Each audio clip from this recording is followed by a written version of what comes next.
agama pasang tidak tauhid Ba'asyada maqalidin hati إياك نعبد وإياك نستعين اهدنا الصراط المستقيم صراط الذين أنعمت عليهم غير المغضوب عليهم ولا الضالين آمين. كما نقص الرسول لما أراد المصنف هذا الكتاب سنة إبراهيم على قوم ونصل قومه سيسلم قول محمد على بيته شيء من لهم الفاتحة. أعوذ بالله من الشيطان الرجيم بسم الله الرحمن الرحيم الحمد لله رب العالمين الرحمن الرحيم مالك يوم الدين إياك نعبد وإياك نستعين اهدنا الصراط المستقيم صراط الذين أنعمت عليهم غير المغضوب عليهم ولا الضالين آمين. بسم الله الرحمن الرحيم السلام عليكم ورحمة الله وبركاته. وعليكم السلام ورحمة الله وبركاته. الحمد لله الذي هدانا لهذا وما كنا لنهتدي لولا أن هدانا الله. أشهد أن لا إله إلا الله وحده لا شريك له وأشهد أن محمدا عبده ورسوله لا نبي بعده. اللهم صل على سيدنا محمد وعلى آله وصحبه أجمعين. أما بعد. Alhamdulillah Rabbil Alamin. Kita panjatkan puja dan puji syukur kita kehadirat Allah Subhanahu wa Ta'ala atas semua karunia dan kenikmatan yang telah Allah Subhanahu wa Ta'ala berikan kepada kita semua. Selamat serta salam Dia tercurahkan kepada junjungan kita semua ibu baginda Nabi besar Muhammad sallallahu alaihi wasallam serta keluarganya, pada sahabatnya hingga kepada kita semua yang senantiasa istiqomah dalam menjalankan sunnah-sunnahnya. Hadirin jamaah sekalian yang dirahmati Allah Subhanahu wa Ta'ala, alhamdulillah pada kesempatan malam hari yang berbahagia ini, malam hari yang mulia ini, Allah Subhanahu wa Ta'ala masih kumpulkan kita di tempat yang mulia dalam rangka pelaksanaan kewajiban kita yaitu melaksanakan ibadah salat maghrib secara berjamaah.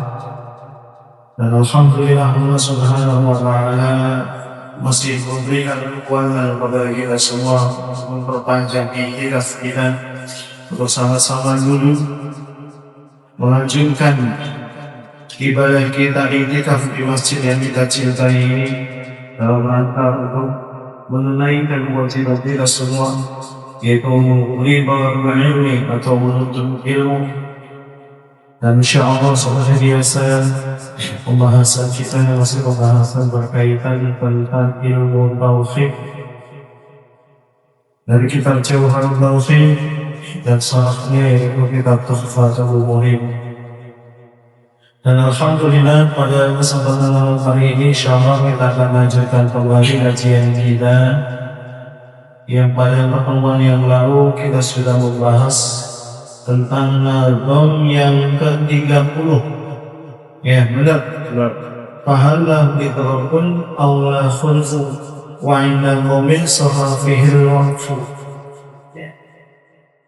Yuk kita sama-sama tarbukan nazam yang ke-30 sampai insyaallah beberapa ayat kita merenungkan. Bismillahirrahmanirrahim. Mulai dari nazam yang ke-30 saja ya.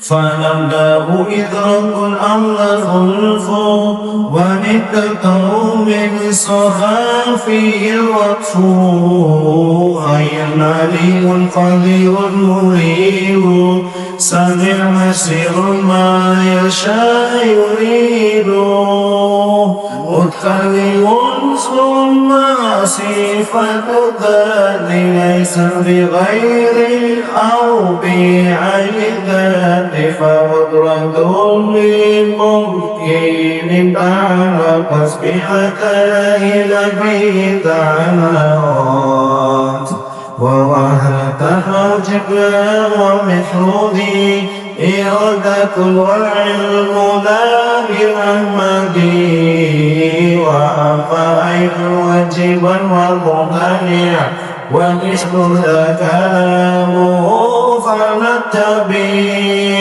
وكل موجود عن مثل سمع به فذا البصر إذا رآه في الكلب وغير علم عالي كما سبز والحياة بشيء على خاص. Masya Allah. Pada nomor yang ke-30, fahadun, apakah ada lahu bagi Allah Subhanahu wa taala idrakun, yaitu sifat idrak Allah ataukah tidak?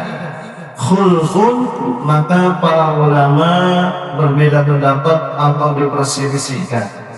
Wa inda qaumin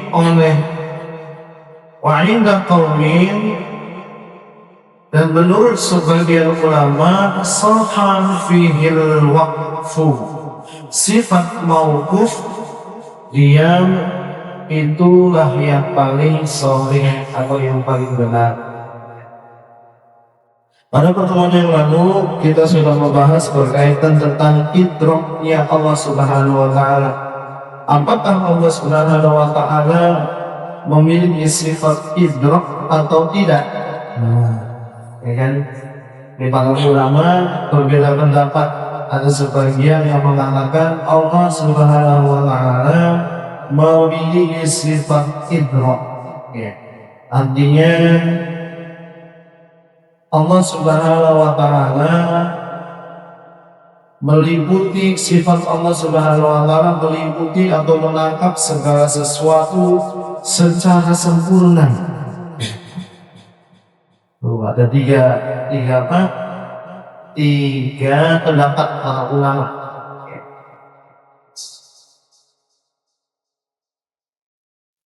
Yang pertama, Allah memiliki sifat idrak. Yang kedua, Allah Subhanahu wa taala itu maha sempurna.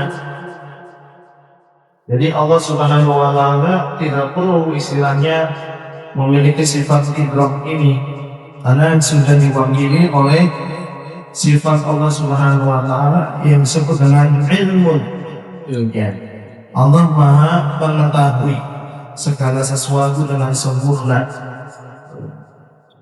Karena kalau seandainya Allah memiliki sifat idrak, maka Allah Subhanahu wa taala juga nanti akan membutuhkan alat-alat ataupun sarana untuk menjangkau daripada sesuatu tersebut. Kemudian yang ketiga yang dikatakan wa inda qaumin sahhan fihil waqf, maka sebagian para ulama mengatakan keduanya itu pendapat bisa dikatakan benar, tetapi yang lebih sahih adalah waqfu. Lebih baik kita diam saja, ya, lebih baik kita hitung, nggak usah pendapat. Yang pasti sifat idrak ini adalah para ulama berbeda pendapat. Dan Allah Subhanahu wa taala adalah maha sempurna dengan sifat-sifatnya, dengan zat-zatnya yang sudah dengan semua sifat-sifat yang sudah dijelaskan oleh para ulama. Tidak sedikit pun Allah Subhanahu wa taala mengurangi kesempurnaannya, meskipun itu ada idrak ataupun tidak ada idrak. Maka lebih baik kita waqfu, atau lebih baik kita hanya diam saja, insyaallah. Ya. Baik, sekarang kita lanjutkan kembali ya kepada nazam selanjutnya, yaitu nazam yang ke-31, yaitu Hayyun Alimun Qadirun Muridu Sami' Basirun Ma Yasha Yuridu. Hayyun, Allah Subhanahu wa Ta'ala itu bersifat zat yang hidup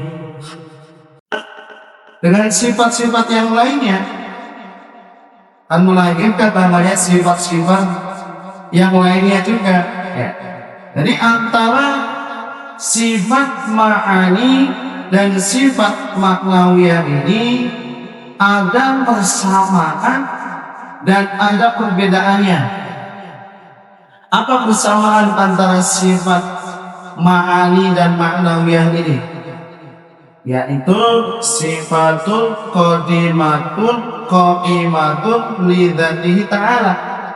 Persamaannya yaitu sifat yang qadim, yang terdahulu seada sejak zaman azali, qaimatun lidzatihi ta'ala, yaitu ada pada zat Allah Subhanahu wa Ta'ala.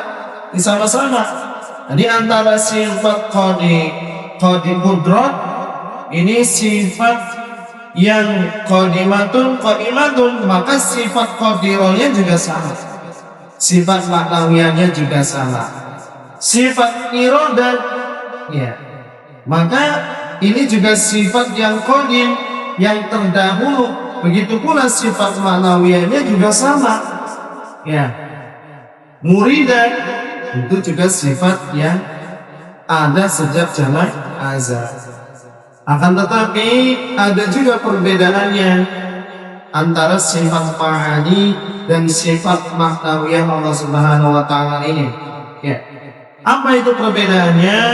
Yaitu kalau sifat ma'ani ini adalah sifat yang maujud, yang ada pada zat Allah Subhanahu wa Ta'ala. Artinya maujud di sini kalau Allah Subhanahu wa Ta'ala singkapkan tabirnya, hijabnya, kita tuh bisa tahu tentang atau bisa melihat tentang sifat Allah Subhanahu wa Ta'ala ini, maka disebut dengan sifat maujud. Qudrat, iradat, ilmu, hayat, sama, basar, kalam, itu sifat ini adalah sifat yang maujud ya. Sedangkan sifat maknawiyah adalah tidak masuk kepada sifat maujud, tidak nampak, tetapi masuknya kepada ahwal, yaitu kondisi-kondisi atau keadaan-keadaan Allah Subhanahu wa Ta'ala, atau nama lainnya hal, yaitu sifat yang tidak sampai kepada level maujud ada, tidak juga turun kepada level tiada atau ma'dumat ya, pertengahan, tengah-tengah antara ada dan tiada. Nah, itu sifat maknawiyah ya. Sifat maknawiyah itu sifat yang bukan maujud tapi juga bukan tidak ada.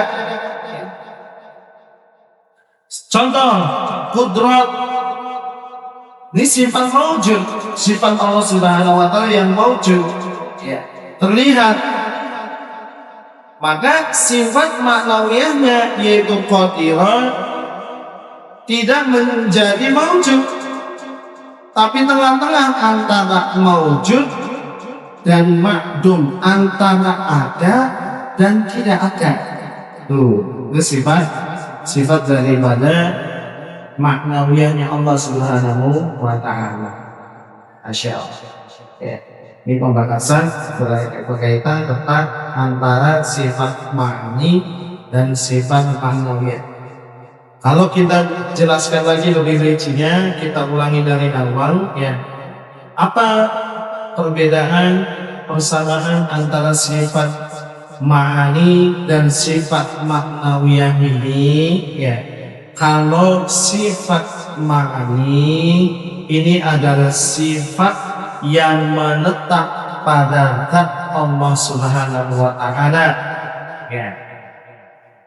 Sifat kudrat, iradat, ilmu, hayat, sama, basar, kalam. Ini sifat yang menetap pada zat Allah Subhanahu wa Ta'ala yang melahirkan suatu hukum. Yang melahirkan suatu hukum. Ya, contoh kudrat artinya Allah berkuasa. Ini bersifat ma'ani kudrat ini. Maka dengan sifat kuasanya ini maka berkesimpulan atau melahirkan sifat maknawiyah yaitu qadiron, artinya zat yang kuasa. Jadi kalau kudrat Allah kuasa, ini sifat ma'ani. Dengan sifat kudratnya ini atau kuasanya Allah Subhanahu wa Ta'ala maka berkesimpulan atau melahirkan sifat qadiron, zat yang kuasa. Ya. Begitu pula iradah, Allah Subhanahu wa Ta'ala berkehendak, ini sifat ma'ani juga ya. Allah Subhanahu wa Ta'ala memiliki sifat iradah, maka dengan sifat ini melahirkan suatu hukum yang baru, yaitu bahwasanya Allah Subhanahu wa Ta'ala muridan. Allah adalah zat yang berkehendak. Begitu pula dengan ilmu. Allah Subhanahu wa Ta'ala memiliki sifat ilmu, maka wajib bagi Allah Subhanahu wa Ta'ala yaitu aliman. Allah zat yang mengetahui. Ilmu Allah maha mengetahui. Ya. Maka sifat maknawiyahnya wajib bagi Allah Subhanahu wa Ta'ala aliman. Apa itu aliman? Zat yang maha mengetahui. Ya. Hayat, Allah hidup. Ya. Dengan Allah memiliki sifat hayat ini, maka kamuluhu atau keadaannya sebagai zat yang hayyan, zat yang maha hidup atau hidup. Sama, begitu pula dengan sama Allah mendengar. Ya. Dengan Allah Subhanahu wa Ta'ala memiliki sifat sama ini, maka wajib bagi Allah Subhanahu wa Ta'ala juga sami'an. Apa itu? Zat yang mendengar.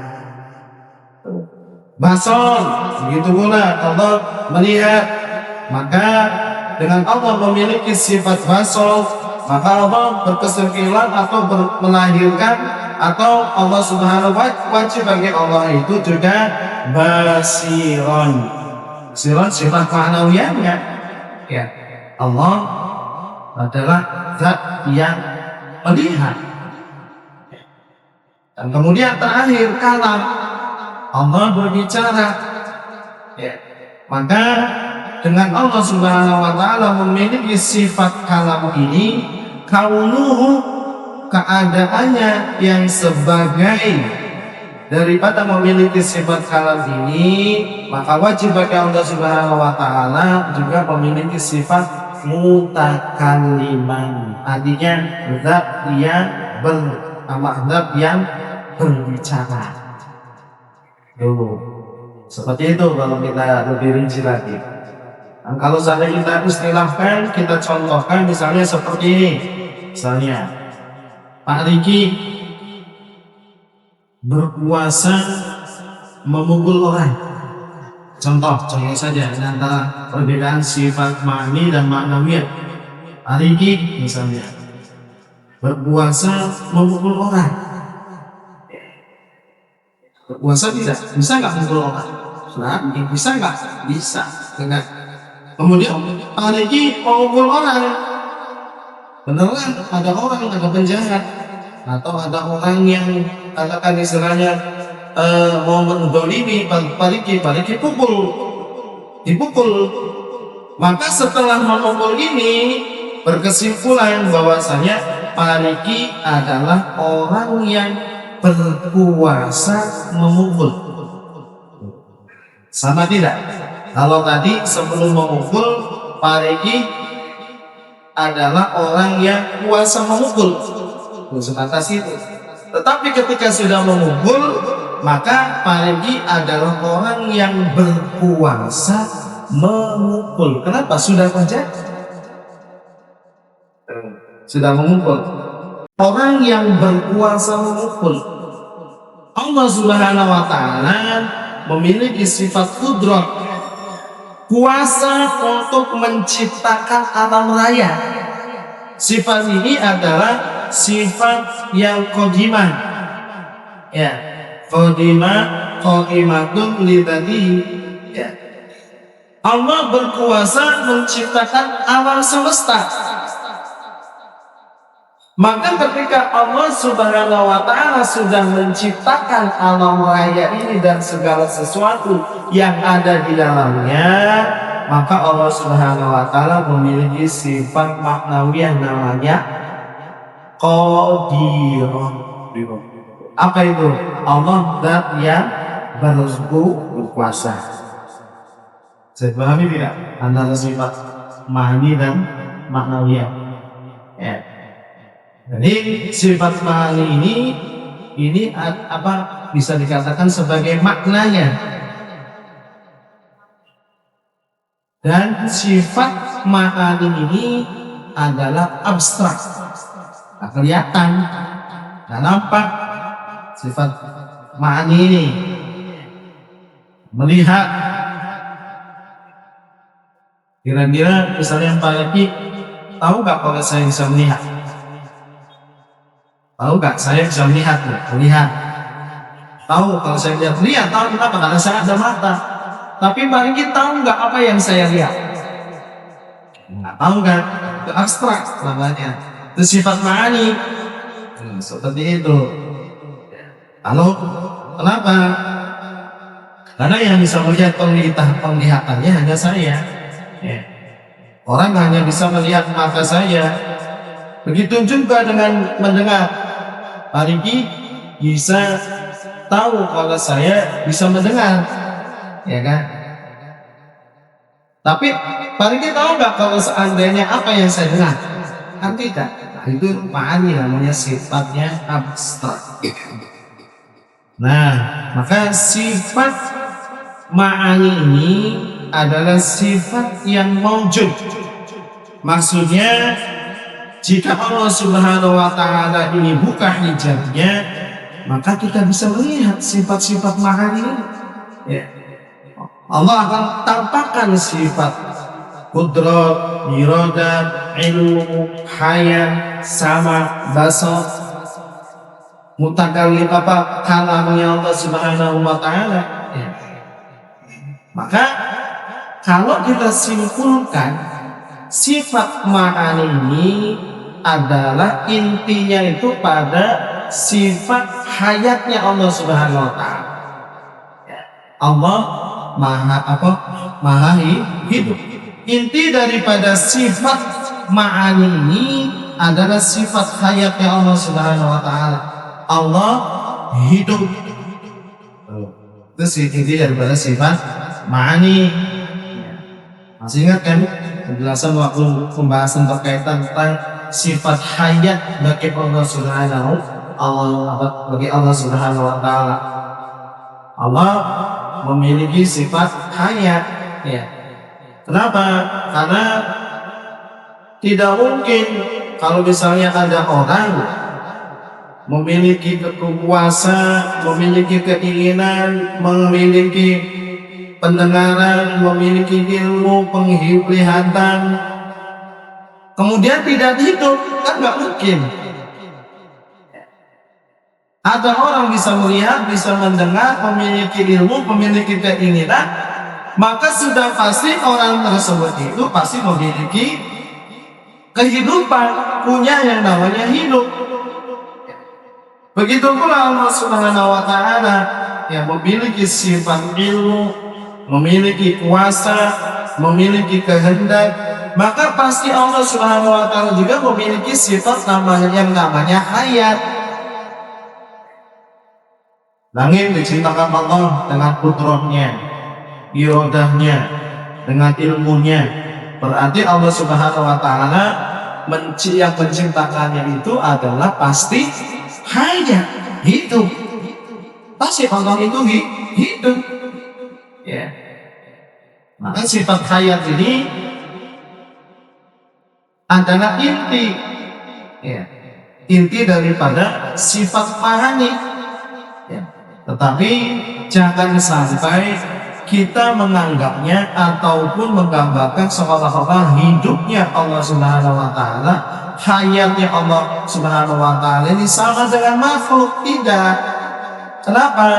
Karena hidupnya Allah Subhanahu wa taala ini berbeda dengan hidupnya makhluk.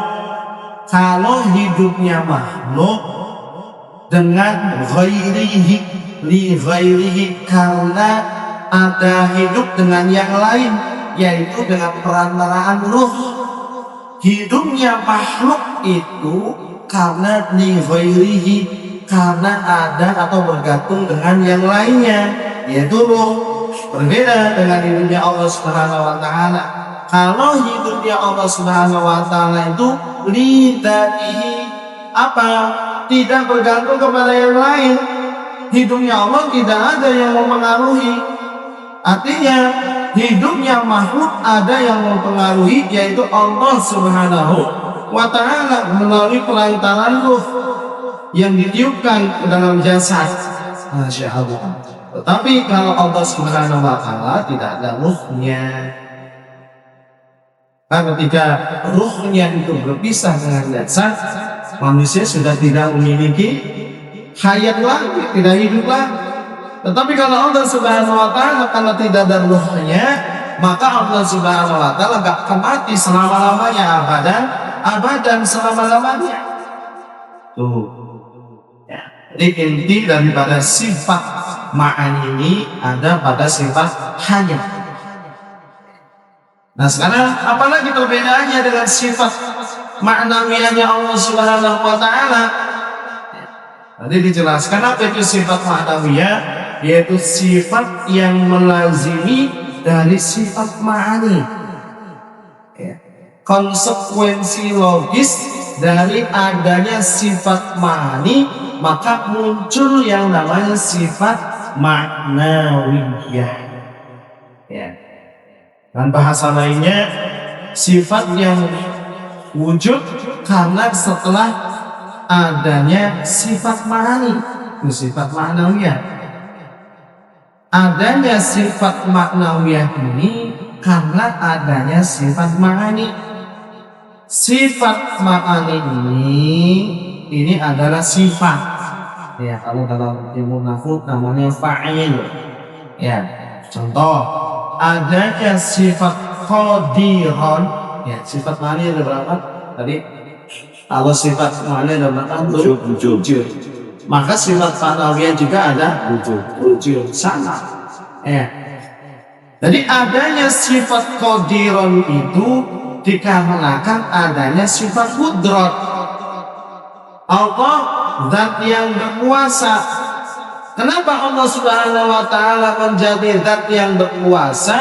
Karena Allah ini memiliki sifat ma'ani namanya qudrat, yaitu kuasa. Adanya sifat qadiran ini karena adanya sifat qudrat. Begitu pula muridan, adanya sifat muridan ini karena sebelumnya yaitu ada namanya sifat iradah. Adanya sifat aliman ini Allah Maha Zat yang mengetahui karena Allah memiliki sifat namanya ilmu. Allah mengetahui. Adanya sifat hayyan, zat yang hidup, karena sebelumnya Allah Subhanahu wa taala memiliki sifat hayat. Ya, begitu pula sami'an, basiran, mutakaliman. Adanya sifat-sifat ini karena sebelumnya Allah memiliki sifat sama, basar, kalah. Ya. Maka sifat ma'ani ini adalah sifat fa'il. Kalau dalam ilmu nahwu atau bahasa Arabnya yang berbuat atau yang setelah melakukan menunjukkan pekerjaan itu namanya fa'il. Ya. Jadi ketika Allah Subhanahu wa taala sudah berbuat, maka Allah memiliki sifat lanang yang ini sama seperti tadi memiliki sifat namanya orang yang kuasa memukul. Itu sebelum memukul, makanya sifat ini muncul. Tetapi ketika pari ini sudah memukul, maka beda lagi namanya pari berkuasa memukul. Beda. Sama tidak kira-kira? Beda. Antara sifat ma'ani dan makna wiyah. Hayyun, alimun, qadirun, muridun. Hayyun, Allah memiliki sifat hayyun, hidup. Alimun, Allah memiliki sifat alim, mengetahui. Qadirun, Allah Subhanahu wa taala berkuasa. Muridun, Allah berkehendak. Sami', Allah mendengar. Basirun, Allah Subhanahu wa taala juga melihat. Ma yasha yuridu, dan apa saja yang dia inginkan, yuridu, maka dia juga menghendakinya. Jadi di dalam nazam ini dikatakan ma yasha yuridu. Ya. Di para ulama mengatakan bahwasanya arti sifat yasha dengan yuridu itu artinya sama-sama menginginkan, sama-sama artinya berkehendak. Dari apa-apa yang Allah Subhanahu wa taala inginkan, itu pula yang dikehendaki oleh Allah Subhanahu wa taala. Yasha, yurid, itu sama artinya, ingin. Ya. Walau Allah, sama seperti kalau dari yurid aroda, yuridu iroda.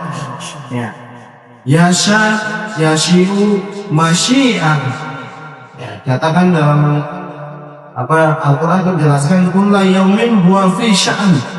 Setiap hari Allah Subhanahu wa taala berada pada suatu urusan. Ya. Jadi sifat-sifat Allah Subhanahu wa taala hayyun, alimun, qadirun, muridun ini adalah termasuk sami', basir juga. Dan apa-apa yang diinginkan oleh Allah Subhanahu wa taala itulah yang dikehendaki oleh Allah Subhanahu wa taala. Masya Allah. Bisa dipahami? Bisa dimengerti ya? Insyaallah. Yang pun insyaallah. Masyaallah. Wilayah. Iya, sebenarnya kalau ada tulisan blackboard, bisa saya tulis supaya lebih paham. Boleh. Lebih mudah dimengerti. Ya. Beli itu DP Smart beli. Enggak, dulu tuh asal sudah beli proyektor ya. Kemana? Ceritanya Oh, kecil. nggak jelas ya. Lama ya. Tapi saya bisa minjem. Ada. Bisa minjem Kalau kantor. memang mau kita pakai proyektor nggak apa-apa, saya bikin terus. Ya udah. Saya kalau Bikin dulu materinya. Bikin dulu materinya. Iya. Iya. Saya kalau di Asyuhada, kalau dari Tuhan pakai gerenda deh, ya bang. Ya boleh. Pembahasan ini. Kenapa? Karena memang harus dijelaskan pakai ini. Sebab kalau hanya ngomong saja, kita kan istilahnya memaksa kita untuk berpikir lebih kencang. Tapi kalau dia tunjukkan pakai itu lebih mudah dipahami. Saya kalau minggu keempat ngajar di mana di pada subuh itu di Asyuhada pakai presentasi. Sama pembahasannya, cuma kalau di sana karena baru masih bab 1, ini kan sudah masuk kepada bab 2 akhir ya. Jadi ya, kalau memang mau saya ini Ya boleh. ada tapi ada sebenarnya. Apa nanti saya bawa ini ya proyektornya. Ini pembahasannya memang kalau saya bahas di mana di Al-Muhajirin sama di divisi 2 juga. Saya minta untuk ini untuk minimal pun ada whiteboardnya. Ya, whiteboardnya saya jelasin nih apa tuh definisi namanya sifat ma'ani, sifat ma'nawiyah. Ya, dari mana? Dari ininya dulu definisinya seperti apa. Kemudian sifat dari kayak kudroh. Ini kenapa? Karena sifat ini sifat maha kuasa bersifat ma'nawi, maka dengan sifat kuasanya ini Allah melahirkan sifat yang namanya qadir. Tahu belum bahasa? Saya pikir kayak gitu biasanya. Soalnya kalau memang ada apa? Saya pikir ini yang regulasinya. Ini mata kuliah diusuludin. Iya, ini sebetulnya lah karena tahu kayak pembahasannya. Ya, bahasa tadi. Dan sengaja saya membahasnya dari kitab ini. Jadi materi-materi yang ada di sini, ya, saya bikin presentasi. Saya terjemahkan dulu, saya ambil intinya, kemudian saya bikin presentasinya. Sehingga lebih mudah untuk Tapi TP Smart itu murah, TP Smart. Hah? Kalau di Abdurrahman itu katanya pakai laptop gitu. Iya. Ya. Dia langsung ini jadi kasih sih. Oh iya, langsung nyambung ya. Iya. Ngajar di sini nggak benar? Nggak saya pernah ikut tangan. Oh, nggak tempat ngajar di sini. Iya. Iya. Jadi di sini aja dia kegiatan misalnya. Dia tanya kemana-mana. Iya. Jadi taksi. Iya, nggak apa-apa. Kalau memang ada yang seperti itu, nanti kita sarannya kita sempurnakan. Itu cuma yang 48. Ayo kalau bilang mau. Nah, kerja kalau saya beli TP saya nanti. Ya kan untuk fasilitas ada parano, ya. Ke sini. Apa untuk pendidikan supaya kita semakin sempurna. Nanti ustaz-ustaznya juga bisa memanfaatkan semua ustaz. Entah itu kajian bapak-bapak atau kajian ibu-ibu, ya. Mungkin bisa dimanfaatkan kan nanti buat kalender atau tanggal jadwal untuk 5 waktu bisa juga ya seperti itu. Masya Allah. Baik, itu pembahasan berkaitan dengan sifat ma'ani dan ma'nawiyahnya Allah Subhanahu wa Ta'ala. Ya. Dan kalau seandainya kita kembali kepada pembahasan yang terdahulu, ya, sebenarnya kata para ulama, kalau memang kita menguasai dan memahami sifat-sifat Allah Subhanahu wa Ta'ala, cukup sampai sifat ma'ani saja, itu sudah cukup menghantarkan kita untuk ma'rifatullah. Sifat nafsiyah 1, sifat salbiyah 5, sifat ma'ani 7, jadi berapa? 6 tambah 7 jadi 13. Kita paham, kita mengerti dengan sifat yang 13 ini saja, ya, itu sudah cukup itu mengatakan kita ma'rifatullah, mengenal Allah Subhanahu wa Ta'ala. Seperti apa sih Allah Subhanahu wa Ta'ala itu? Zatnya seperti apa, sifatnya seperti apa, af'alnya seperti apa, itu kita sudah paham. Artinya tanpa kita pahami dengan sifat ma'nawiyah ini, karena sifat ma'nawiyah ini kan ini penjabaran dari sifat ma'ani. Adanya sifat ma'nawiyah ini karena adanya sifat ma'ani. Jadi cukup 13 saja kita memahaminya tanpa sifat ma'nawiyah ini, ya, qadiran, muridan, aliman, hayyan, sami'an, basiran, mutakalliman. Ini kan sifat ma'nawiyahnya. Ya, tanpa sifat ini pun itu sudah cukup mengantarkan kita untuk mengenal Allah Subhanahu wa Ta'ala. Ya, Allah Subhanahu wa Ta'ala mana sempurna dengan sifat-sifatnya. Nah, itulah katakan sebagai sifat wajib akli secara akalnya. Ya, bahwasanya yang namanya Allah Subhanahu wa Ta'ala yang kita sembah itu maha sempurna. Nampak kesempurnaannya itu dari sifat-sifatnya, ya, sifat wajibnya, Berarti sifat yang tidak mungkin ada pada zat Allah adalah sifat mustahil ya. Nanti kita bahas tentang sifat jaiznya Allah Subhanahu wa Ta'ala. Supaya apa? Supaya kita juga lebih paham ya, seperti apa sih sifat-sifat Allah Subhanahu wa Ta'ala ini. Masya Allah. Cukup, ada yang mau ditanyakan? Dari saya. Baik, ini saja pembahasan kita pada kesempatan malam hari ini ya. Masih pembahasan tentang sifat yang kita amalkan dalam kehidupan sehari-hari, dan insya Allah kita sampaikan kepada keluarga kita, saudara kita, dan seluruh umat manusia insya Allah. Dan dalam majlis subhanallahumma wa bihamdika asyhadu an la ilaha illa anta astaghfiruka wa atubu ilaik. Assalamualaikum warahmatullahi wabarakatuh.